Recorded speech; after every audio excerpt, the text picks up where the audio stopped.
एक साधु था और एक डाकू था जिनकी मृत्यु लगभग एक ही समय पर हुई थी। दोनों साथ साथ यमलोक पहुंचे। यमराज ने चित्रगुप्त से कहा कि पाप पुण्य के बही खाते में देखकर बताइए कि दोनों को स्वर्ग मिलेगा या नरक मिलेगा। यमराज ने साधु और डाकू से कहा कि आप दोनों अपनी सफाई में कुछ कहना चाहते हैं तो अवश्य ही कह सकते हैं। डाकू ने विनम्रता के साथ कहा, यमराज जी, मेरा पूरा जीवन ही पापों से भरा हुआ था। मैंने जो भी किया है गलत काम ही किया है। मैं अपना अपराध स्वीकार करता हूँ।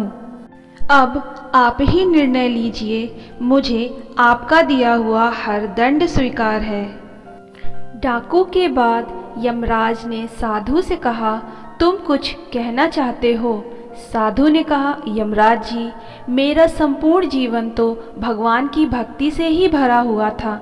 मैंने कभी कोई गलत कार्य नहीं किया। मैंने सदैव ही अच्छे कर्म किए हैं। इसलिए मुझे आप स्वर्ग भेजें ताकि मैं स्वर्ग की समस्त सुख साधनों का उपयोग कर सकूं।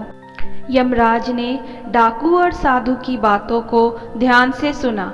यमराज ने डाकू से कहा, तुम्हारे कर्मों को देखते हुए तुम्हें यह दंड मिलता है कि तुम इस साधु की सेवा में लगे रहोगे। डाकू ने यमराज की आज्ञा को सहर्ष स्वीकार कर लिया, लेकिन यमराज की यह बात साधु को स्वीकार नहीं थी। साधु ने यमराज से कहा, यमराज जी, मैं इस डाकू से सेवा नहीं करवाऊंगा।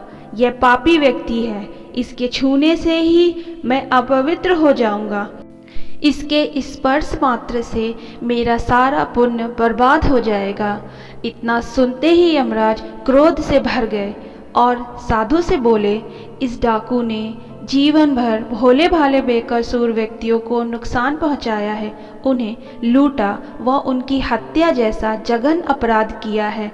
फिर भी इसने विनम्रता का परिचय देते हुए तुम्हारी सेवा करना स्वीकार किया है। और तुम जो बरसों बरस तपस्या में लीन रहे, उसके बाद भी तुम्हारे अंदर अहंकार ने जन्म ले लिया है।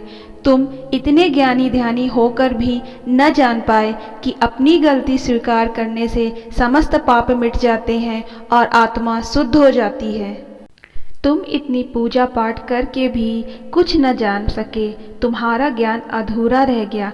मैं तुम्हें दंड देता हूँ कि तुम्हें इस डाकू की सेवा करनी पड़ेगी। दोस्तों, आपको ये कहानी कैसी लगी?